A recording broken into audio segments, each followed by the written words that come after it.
Ladies and gentlemen, this is David Mirikitani with another episode of Weighing In, brought to you by USA Wrestling, the national governing body for wrestling in the United States, and by Nike Wrestling. Go to athleteps.com for all of your Nike and USA Wrestling branded gear. Joined today by my guy, Grant Turner. Mark is on the train. What's new, GT? Just normal work week, brother. Middle of October. Here we go. Yeah, it's unseasonably warm here in St. Louis, so we'll take it while we can get it. Absolutely. Probably gonna have a rough winter, right? Yeah. Well, a couple things. Let's start with the Big Ten TV schedule has been released, and that's always a big thing. The Big Ten seems like they release their schedule last in terms of the teams. I mean, we saw teams like Iowa just release their Big Ten schedule and then not their first half of the season schedule. Flo's done a nice job, and I think Intermat has. And I actually talked to Seton Hall Pirate. He puts out a list every week of literally every meet in the country going on, all levels to speak of. So awesome job by him. But the Big Ten has been one of the networks that actually supports wrestling, a little more than in some of the other ones. I mean, ESPN does it a lot, like on ESPN3, ACC Network. I did see that Oklahoma State hosting Iowa is going to be on Fox Sports 1, which is interesting that it's not going to be on ESPN because I think ESPN normally has jurisdiction. It's wherever the meet is held. And, like that's why Iowa at Oklahoma State wouldn't be on the Big Ten network, but that's kind of an interesting development, right? Yeah, I mean, I want to say the Big 12 Conference has some sort of TV rights for that through Fox Sports or FS1. I know that they do that's kind of whatever their TV deal within the conference. So I'm assuming that they want to bank in on that because it is going to be, sold out event, and yeah, it's going to be crazy. And that duel is interesting. A lot of storylines, right? Like Oklahoma State coming off worst finish in program history. Iowa, I think it's safe to say, had the most tumultuous offseason of any college team in the country, along with maybe Iowa State. And, we don't have an official ruling yet, but it looks like everybody's going to probably be cleared. And, so then there's a ton of banger matchups there. Voinovich heads back to Stillwater. Ferrari may, be on the team by then. Both, the middle Ferrari and the older one. I mean, just some crazy storylines there. But the Big Ten TV schedule that came out, first meets Lehigh at Penn State. And this is on USA Wrestling's website, themat.com. It's also been screenshotted all over social media. I'm sure, you saw it, GTI saw it. But a couple of really interesting duels that pop up. Like starting in January, Cornell at Ohio State, Iowa at Nebraska, Penn State at Michigan, Michigan at Ohio State, Ohio State at Penn State, Iowa at Michigan, Michigan at Nebraska, and then the one I'll probably see you on in person, Penn State at Iowa. And then the very last one of the year is Nebraska at Penn State. I mean, I think as we get through these rankings conversations, all those teams have a ton of guys ranked. I think Nebraska's kind of sneaky good. Like they've done really well at nationals. They had 1 year where they kind of underperformed their seeds, but overall, the last 5 or 6 years, they've wrestled up to or better than their seeds. Manning and company have done a really good job getting those guys to wrestle at their best at the end of the year. We all are sort of prisoners of the moment, right? So you kind of forget about like a Ridge Lovett, when we don't see him for a year, and he comes in right at preseason number 1, hopefully Peyton Robb's completely recovered. But I mean, besides Penn State, Iowa, is there one or two of those particular duels you're really looking forward to, or is it more just some of the individual matchups that you think we'll see? I can't remember who you said wrestles Michigan. Ohio State and Penn State both wrestle Michigan. Michigan's a very interesting team to me with all of the transfers that have occurred, and how good does that look for them?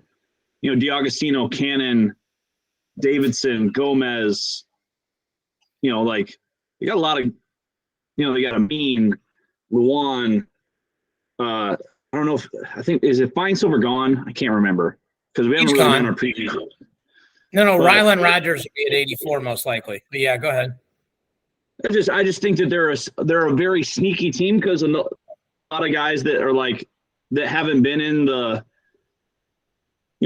Michigan singlet for them yet, but they have a lot of talent around them, right? So then Ragastan, I think, is still, I don't know what he's going to do, but there's just a lot of intrigue, I think, behind that team. And then I also think, to your point, when they wrestle Ohio State, all those guys are at like new weights.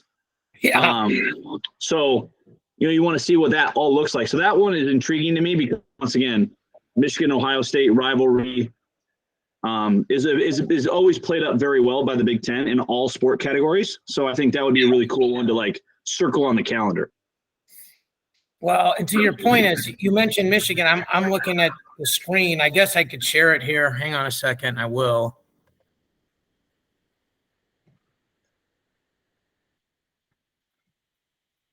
So people are watching. Penn State's at Michigan on Jan 19. Michigan's at Ohio State on Jan 26. Iowa's at Michigan on Feb 2. And then Michigan's at Nebraska on Feb 9. So that's, I think those are all Fridays. I would assume they're Friday nighters. But whatever day of the week it is, it's the same day of the week, 4 weekends in a row, pretty much primetime meets. And like you said, there's a lot of intrigue. I mean, I don't know if we'll get to 174 today, but the Shane Griffith, Carter Sirachi match is interesting just because it hasn't happened, right? And we don't really know. Shane Griffith seemed like he wasn't super enthusiastic about wrestling last year until nationals. Had some interesting performances during the regular season, but feels like he's re-energized up there in Nebraska. And peak Shane Griffith is a guy good enough to save a wrestling program. Yeah, freaking crazy. So Big Ten schedule, you can obviously, I think, go to the mat.com is the easiest way. You can just pull that up. Masters Worlds are going on right now. Those results are also on the mat.com. One of my buddies who wrestled for my dad just took second. Lost 1-1 or 3-1. He was losing 1-1 on criteria. Went for something late, but congratulations to him. Another buddy of mine is wrestling, I think, today as we're talking. We'll try to get a summary of all that next week. I should mention, too, Eliana Bomarito. I talked to Ed Duncan, who's sort of the director of USA Wrestling Beach Wrestling. She won the first beach wrestling gold medal ever for the United States. And you and I talked to Eliana at the 2022 Michigan Border Brawl. I remember, we specifically talked to her together. Really nice young lady, 19 years old. So, certainly, tons of wrestling ahead of her and pretty much killed everybody, at all these tournaments. So, really bright future there. Because of her weight class, she's not D1 or NAI eligible. She's at Indian Hills Community College, I think, and got O-Dub, I think, and pinned her way through the tournament. And she's a very athletic young woman who just happens to be bigger. It's not like by any means she's overweight or anything like that. She's just a big human being that happens to be athletic that right now there's not an Olympic weight class for her. But big shout to her. Anytime you win a world championship in anything, it's a pretty big deal, right? Yeah, I mean, and once again, beach wrestling is on the come up a little bit for global representation. So, yeah, big shout out to her. That's a huge monumental win for USA Wrestling, and once again, the progression of beach wrestling as an option for an Olympic sport. For sure. Speaking of women's wrestling, I'll post this. Let me share this real quick. So this is from the NCAA website, and it's titled Women's College Wrestling on Track for Championship Consideration, on track to become the 91st NCAA championship based on data, emerging sport for women's program. Specifically, more than 40 schools sponsored women's wrestling at the 2022-23 academic year. If adopted, the first championship would be in winter of 26. There's a quote here. I'm going to read it directly. What women's wrestling has accomplished in a short period of time is exceptional. They are a model practice on how to move the needle forward. The CWA, which is the Committee on Women's Athletics, is excited that young women will have another championship sport to participate in at the collegiate level and while pursuing their education. I can't wait to witness the sport's first NCAA championship. That is from Reagan Hill, chair of the Committee on Women's Athletics and Executive Associate AD Senior Women Admin at Charlotte. So I think the obvious statement is this is awesome. And the second part of it is when she says, I can't wait to witness this, it sounds like there's not a lot of roadblocks left. Is that how you read it? Yeah. I mean, it also could be, hyping it up. I just haven't heard anything outside of this, like this press release about, this moving forward. So this is humongous aspect of women's collegiate wrestling, especially at the NCAA level, power conferences, having an NCAA sanctioned championship is a huge deal. For sure. And I think people need to understand realistically, as much as we love wrestling, both men's and women's programs in some cases are not financially profitable. Okay. The school spends more than it brings in.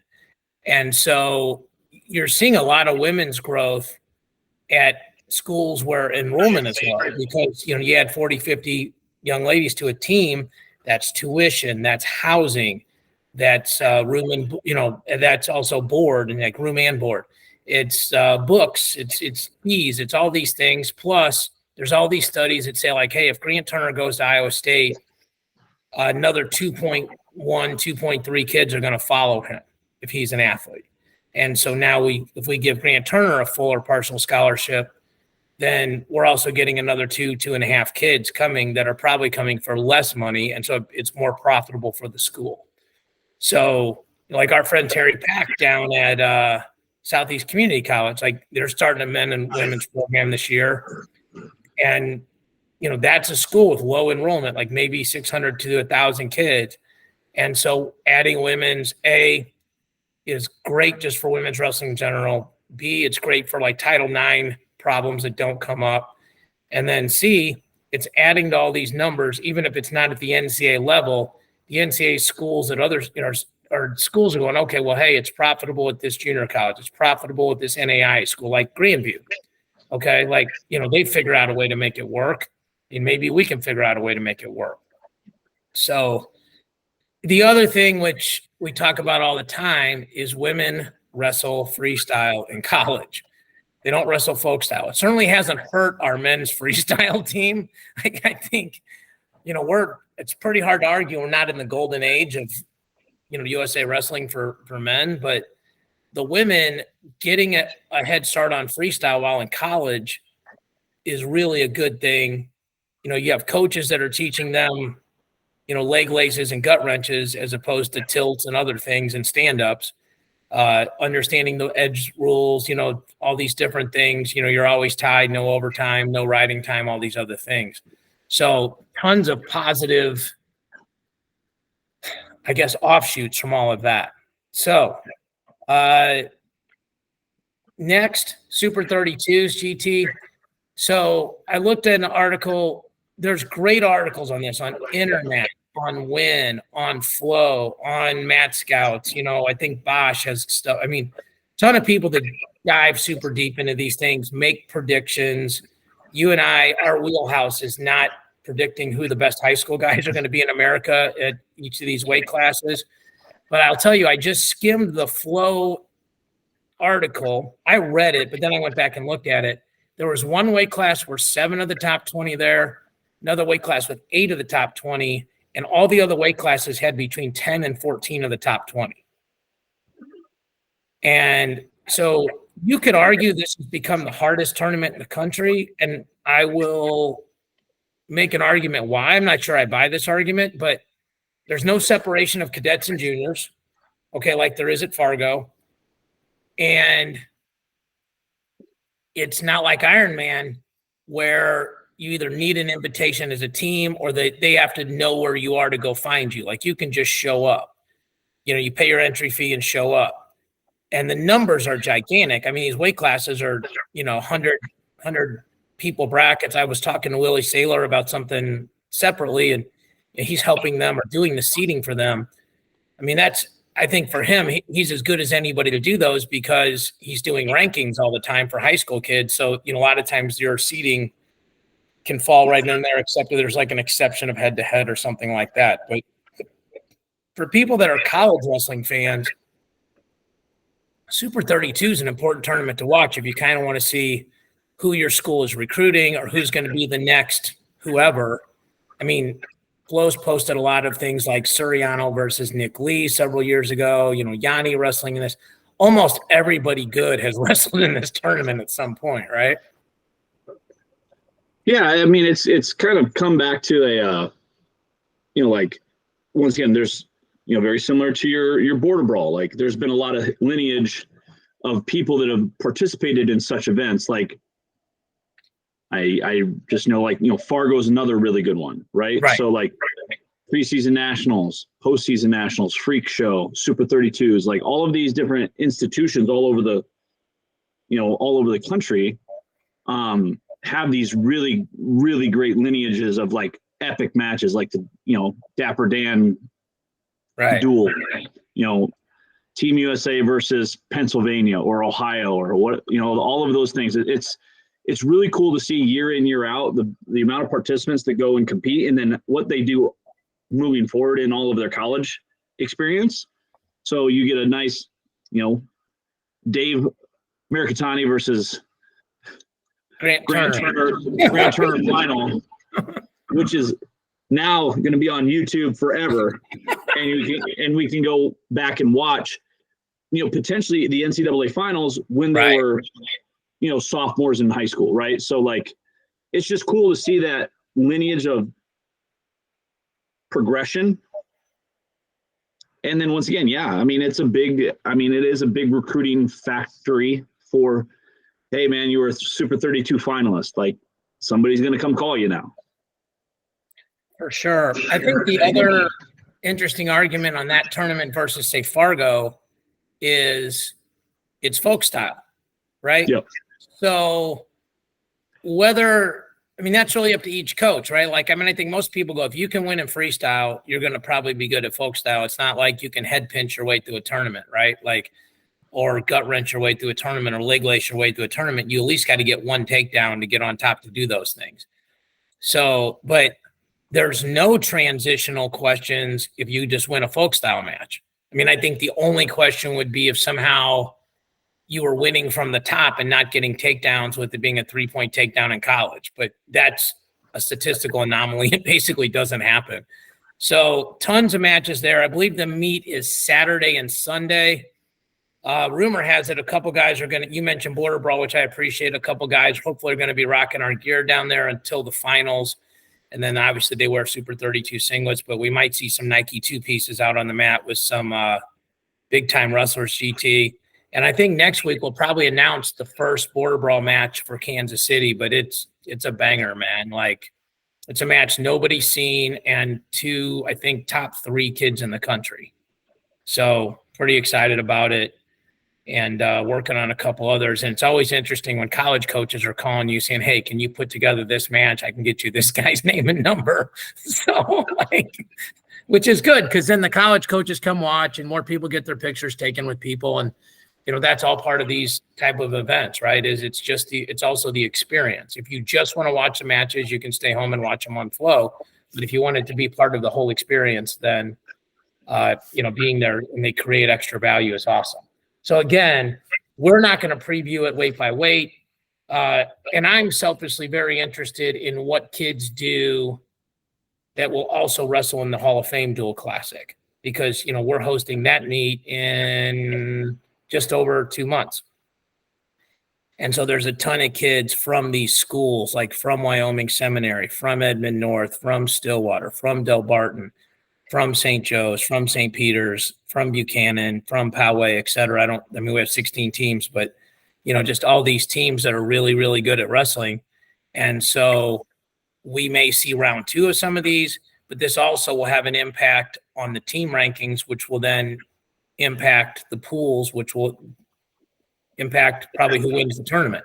So, this tournament has a direct impact on the tournament we're running. So, watching that with a very close eye. So let's see where we go next. All right, GT, I think we're going to get to 165 today. So we'll have to talk to Mark, get his picks. But I have to give Mark credit. By the way, we're on fantasygrade.com. I talked to Christian, who runs this website, and he'd been underwater with his real job. So we were kind of toggling back and forth between Intermat and Flow, and then Win had put their rankings out. So what he does, and if you're a wrestling nerd, this site's awesome. They have Intermat, Flow, and Win all on here. They combine the rankings, take the average, and then spit out a composite ranking. So, like, for example, on here, Caleb Fish is ranked 11, 8, and 9. And then Matthew Olgen's ranked 8, 10, and 13. So 8, 9, and 11 adds up to a lower number than 8, 10, and 13. And in this case, the lower number is better, like Keegan O'Toole's 1, 1, and 1. And so that's how you get to the average. So this is a very cool site. And they also will do like dual meet analyzers and all this other stuff once the season starts. So we'll take a look at this. And then let me first just read off here who's back at this weight. So 165, really a premier weight class in terms of name brand recognition. Keegan O'Toole was first, David Carr second, Cam Amin fourth. Shane Griffith moves up. Dean Hamidi was sixth. Caliendo was seventh. Izzy Olenek was eighth. 3 round of 12 guys. Julian Ramirez. Carson Karchla moves up, so only 2. Caleb Fish. Then round of 16 guys. Patrick Kennedy, either him or Caliendo can't be at this weight because they're on the same team. Justin McCoy, Holden Heller, and Bubba Wilson. And then some 24 guys, round of 24 guys that are name brand guys. Matthew Olgen, Peyton Hall, Danny Bronigal, Tanner Cook, the pinner, Andrew Sparks, and Facundo are just a couple guys that pop up there. So then if you look over at Fantasy Grade, they have these guys ranked in order. O'Toole 1, Carr 2, Amin 3, Hamidi 4, Caliendo 5, Izzy Olenek 6. One source has Mitchell Messenbrink here at 7, so that's how it pops up the way the algorithm works. Facundo's really at 14, so it kind of depends on how you want to look at that. And then Ramirez, Fish, Olgen, Bubba Wilson. They pretty much rank these guys the way Mark and I would have, GT, with returning All-Americans, round of 12s, all that other stuff. And there's nobody moving into this weight. And that's probably fine because there's plenty of traffic at the top. I will give Mark credit, as painful as this is to do. He told me last year, before the season started, that he thought David Carr and Keegan O'Toole would go 2 out of 3. He said he wasn't sure how it would go. I think he might have picked O'Toole. I can't remember. I'm not right or wrong about that, but he for sure said it wouldn't be a sweep. And after the first match, it kind of felt like it could be a sweep. The second match, there was a bunch of points late, but it was like a tied overtime match. And then O'Toole made the adjustments and won the Nationals. Very interesting conversation. I'll just throw this softball up and let you hit it. You're still coaching. You're coaching at a high level, both in college and then in the off season. Not the off season, the freestyle season. Is it sometimes harder to coach the athlete that's winning these close matches because there's less adjustments to make when you're winning than when you're losing? I think it's kind of a double-edged sword where you feel that what you're doing is working, or like that you have some stuff figured out, or you have a feel and you've done it before. So there's a little bit more confidence on your end where like, hey, he's never beat you, like you find a way, those type of things like sometimes get in the way. But I think, and once again, I think the secret to both probably let's even like Carr and O'Toole is like, they're constantly evolving, right? They're never like doing the exact same types of things to each other, right? They're adapting, they're hitting different offenses. They're not using the same setup all the time. You know, they may go back to it every once in a while, but they'll disguise it well enough, right? And I think probably in that scenario between those two athletes specifically is like O'Toole made some big adjustments. You know, was able to control some of those scrambles a little bit better, be able to get out in front, you know, did some other things, you know, like, you know, even though it was like one of their matches, like Carr ended up getting a late, I think it was a cradle in overtime. Yes. So like, once again, like these guys are in the pound for pound conversation, like top 2, top 3, both of them. So, right.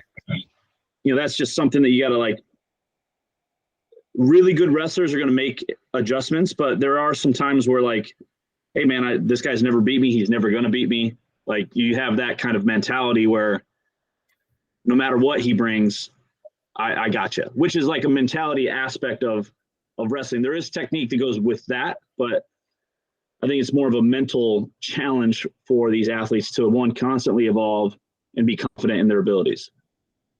Yeah, I think it's really hard. Like, let's say you and me are 1 point apart and you keep getting me, or one takedown apart, which may be now a 2 or 3 point match, you know, this year.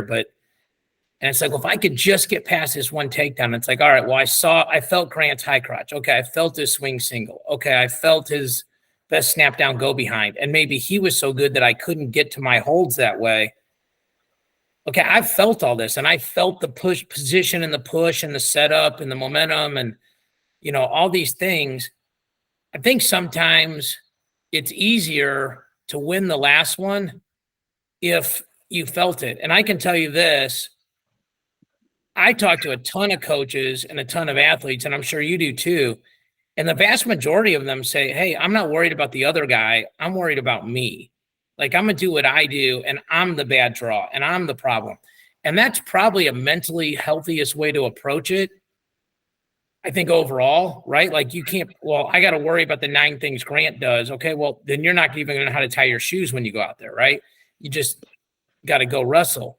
But these guys are at such a level, I think there's going to be a ton of tweaking for them. And here's the craziest part of this, GT. They duel on February 25th at Ames this year. Then 2 weeks later is the Big 10 or Big 12s, and 2 weeks after that is NCAAs. So they're literally going to wrestle, if all the seeds and everything holds, 3 times in 4 weeks. So, you know, we'll get Mark on here next week and see if he picks the same thing, you know, that a 2 out of 3 situation. The rest of the weight, I mean, what are your thoughts on this? Pretty deep, right? Yeah, very deep. Anybody here that you're kind of like, that's off the board that you think can sneak in here, or you're like, hey, this is going to feel pretty chalky at the end of the year? Well, I don't necessarily think it's going to go completely chalky on everything. I think that there were some big matchups that happened throughout the year that, you know, like Matthew Olguin, I think, beat Griffith. You know, like I think there was, yeah, you know, like some things like that. You know, Caleb Fish has been in the Big Ten. You know, he's going to have a lot of opportunities to upset people throughout the entire year. Same thing with Bubba Wilson, who had a pretty good year. I really am interested to see what happens at Penn State between Messenbrink and Facundo, and then who really solidifies that position for Penn State. You know, I think, you know, Bronigal, same thing, like had a lot of matches within the Big Ten. You know, I think also that the Big 12, you know, losing Caliendo and Caliendo going to the Big 10 is interesting. So I just think that there's a lot to, you know, this weight class when it comes to like proven talent and like, you know, having probably two of the top 5 pound for pound athletes in the United States at one weight class. Yeah. So, and you also have a freshman coming in like Hunter Garvin at Stanford. I mean, Yep. awfully tough weight to crack. I mean, there's some weights, right? Like every weight class is good when you get to the NCAA nationals, right? But there's sometimes guys that make their first appearance versus guys like O'Toole and Carr and Amin and Hamidi, you know, they've done it multiple times. Like 125 is a weight where we're going to see some new dudes for sure, just based on the number of returning All-Americans, right? yeah, And this weight, it would not shock you if the top 6 on the board here finish top 6. You know, I mean, so then, you know, there's only 2 spots. And you have guys that have been knocking on the door, like Julian Ramirez was a guy, you know, that had beaten Quincy Monday before. You know, he took a bad seeded loss in nationals. He was like the 5 seed and lost to Fish, I think, who was the 28, you know, something like that. And so the Messenbrink Facundo thing is super interesting, right? Like 3/4 of Penn State's roster could take an Olympic redshirt year this year, right? You know, when you go through all the criteria and everything. And I think it's going to be interesting to see who does what. I don't think anybody does a better job of getting their guys ready in March than Penn State. I mean, the numbers prove that. That's not like a bulletin board material. You know, I'm sure Messenbrink wants to wrestle, and Facundo actually has an Olympic red shirt. And then there's also the argument, maybe Messenbrink's a 57, and maybe Levi Haynes is growing out of 65. And if maybe you redshirt him and let, you know, Messenbrink go 57, Facundo 65, or maybe you throw Levi Haynes into this whole mix, and then, you know, it's super interesting where he matches up, you know, with all these guys. So, all right, you want to make picks? Yep, we can do that.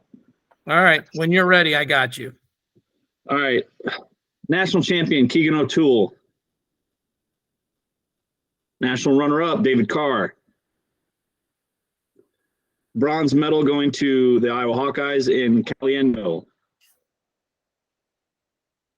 4th, Cam Amin. 5th place, Dean Hamidi. 6th, Julian Ramirez. 7th place, Isaac Olenek. And then in 8th, I'm going to have Facundo. Now, let me add the teams here.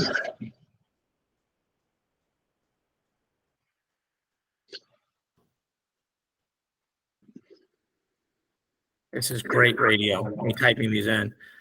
And then, you know, I don't disagree. I don't know I'm going to pick identically the same thing, but it's like it's so hard to really disagree with what you put in here. I picked Messenbrink last week at 57. Mm-hmm. So I'm going to say that Levi Haynes goes to 65 here. Okay. I mean, obviously I could be wrong, and I have O'Toole and Carr in the same order as you.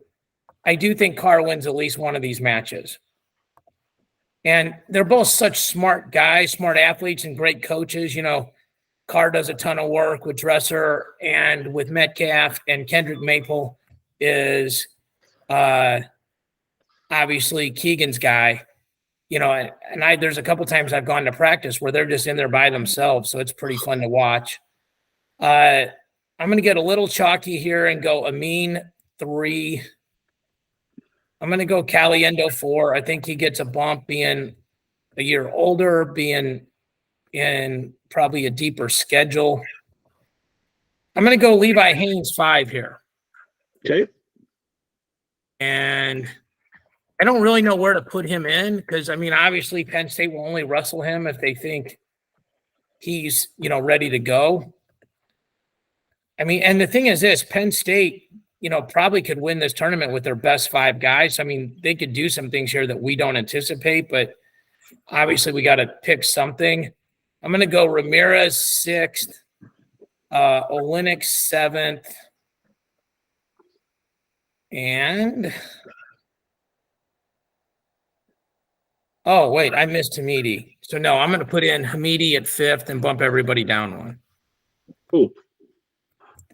I'm like, I know I liked a lot of your picks. Like, what did I miss here? So we'll get Mark's picks next week. We definitely have time to do 74, which frankly is good, and maybe even 84, because next week we'll spend a ton of time talking about U23s. Oh, we need to talk about U23. So let's make sure we get that in now, and then we can come back. So U23 teams, the Worlds are next week. There are articles on all three teams on the mat.com. Here's the Greco article, just to read this off. Mooney and Russell lead that team. Cam Russell, Philip Mooney at 55 and 60. The whole list of teams here. They've got the bios and everything else. This meet starts Monday. Men's freestyle first 5 weights. Tuesday is men's freestyle second 5 weights. Wednesday, women's first 5. Thursday, women's second 5, and then Greco the next 2 days. So those are sort of the headliners for Greco. I want to talk to you specifically about this women's freestyle team we have, GT. Okay. I mean, even though obviously I'm older than you, I feel like this team has a chance to be sort of all-time great. Like, there's Anita Lohr, Macy Kilty, and then Audrey Jimenez, Katie Gomez, Alicia Hauk, Moda Pettis, Adago Wachuku, Kennedy Blades. All 6 were U.S. Open champions at the senior level, runner-ups in Final X. A bunch of them competed in U20s. 2 of them medaled. I mean, Nicole Moore is making her world championship debut. Katarina Lang. I mean, but this feels like first of all, Lohr might be the hottest. Having the best win streak of any wrestler in the world right now, winning stuff at every age level, jiu-jitsu fights, everything else, right? Yeah, I mean, I'm very excited about our women's freestyle U23 because, like you said earlier, like a lot of these were U.S. Open champions, like runner-ups and Final X that could have made our senior team, which our senior team was, right behind Japan at the Senior Worlds. So, yes. I'm very excited to see how this team does. And yeah, to your point, Amit is on a historic hot run. And, she just seems to be like just cruising right along. She looks very similar to Susaki from Japan, where she's just out in front of everybody. Like there's just not anybody going to catch her right now. So I would trust you on that and tend to agree with you, but I think your opinion's more intelligent on it. She's at a non-Olympic weight, okay? So for people that don't understand, she's winning almost all of these medals and titles at 72 kilograms, and the weight classes for Olympics are 68 or 76. Right now, Gray is our athlete at 76. Mensa Stock was our Olympian at 68. I think theoretically for the United States, if a Lohr can get down, they'd rather have a Lohr and Gray than who we have at 68, and then a Lohr or Gray. Yeah, 68 is interesting for a lot of reasons because you can have some people coming down from 72 or you could have some people coming up from 65. So at the last World Championships, it was Emma Bruntel, and she was literally like this close away from qualifying the weight class at the Senior World Championships, basically. And, she was held together with, KT tape and hot glue. She was gum and Band-Aids. Yeah. KT tape. Shout out KT tape. Yeah. Yeah. I don't know if they're a sponsor of the pod, but guess what? KT tape. There you go. But I think, once again, it's a great problem to have for the U.S. to have, like world champ versus world champ making a team. We're doing it in men's freestyle left and right. So if Amit decides that she's going to go 76, world champ versus world champ, there's only 6 weight classes. So you're going to run into like world medalists at all of these different weight classes.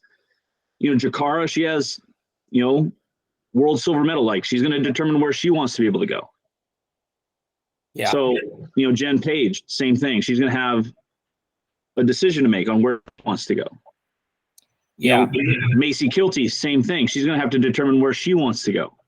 So it's really good to see these like high level women being able to then have that like practice room, I should say, national team challenges, because as soon as you make the team, you're really solidified in the world.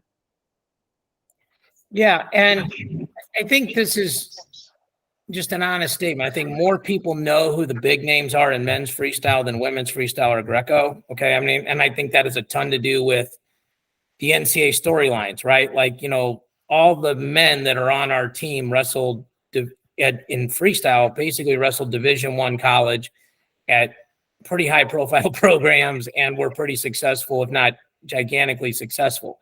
And it ties back to the conversation about women getting an NCAA tournament. Like, that's going to help us learn these young ladies' stories sooner and sooner and earlier and be able to be fans early on in the process. And like, if you're an Iowa State guy, okay, well, we're going to root for this person. If you're a Penn State person, you're going to root for that person, whatever the case may be.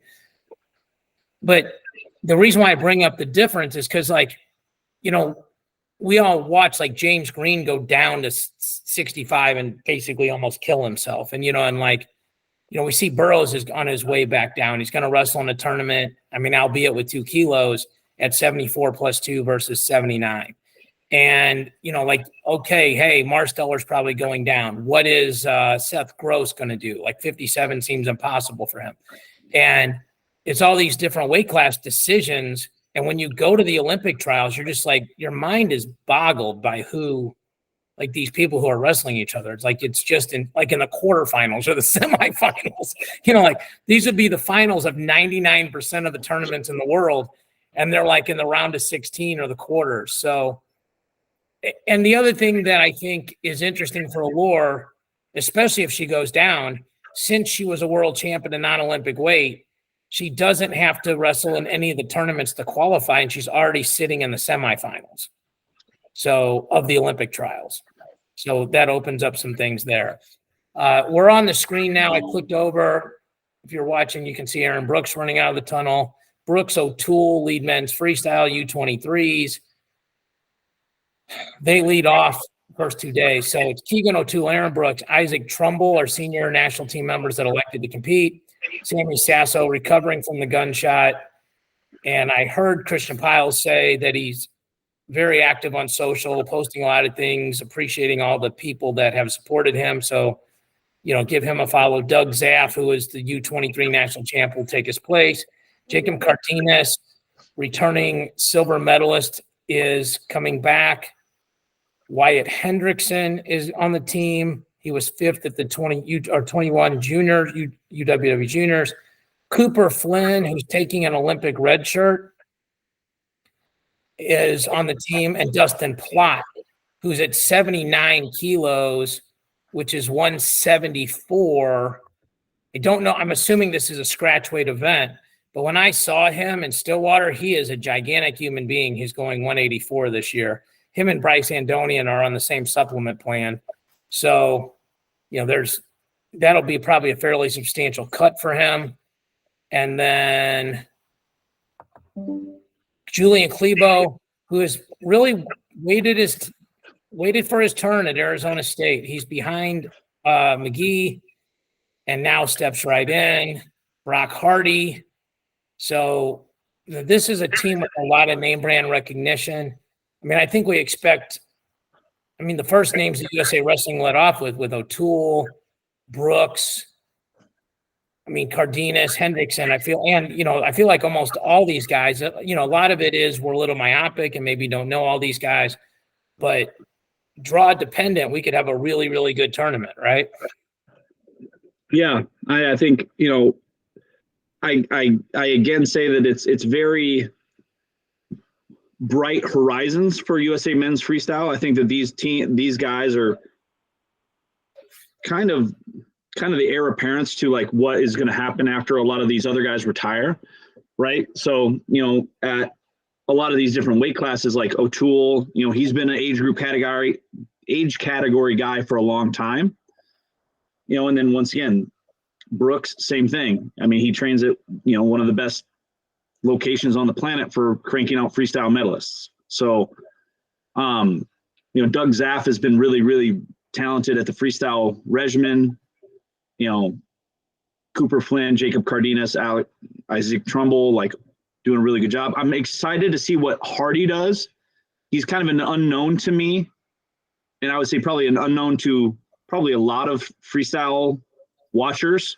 You know him as like just a backpack and doing really good at folk style and wrestling for Nebraska, but you maybe not have seen his talents on the big screen for freestyle as much. Once again, there's probably a lot of guys that know him as a freestyler, but I would say probably to the masses I'm speaking to more so than the wrestling nerds. But I'm excited to see him because that's a bona fide weight class. 65 kilos is a global weight. So excited to see what he does at this championships. Yeah, for sure. And so on this article, be streamed live on Flow Wrestling, brackets and updated on uww.org or Flow. This is in Tirana, Albania. Am I pronouncing Tirana correctly, GT? Yep. Oh, look at me. 6 hours ahead of Eastern time, so 7 hours ahead of Central time where we are. And USA Wrestling will obviously be posting results on themat.com. So, a bunch of just get you caught up on this because this starts Monday. And it starts with men's freestyle. And probably most fans, if you said it's not a third, most people watch men's freestyle, at least 34% of the people watching, that's the one they're focusing the most on. So be ready to go. And it's interesting because this tournament is right up to the beginning of the college season.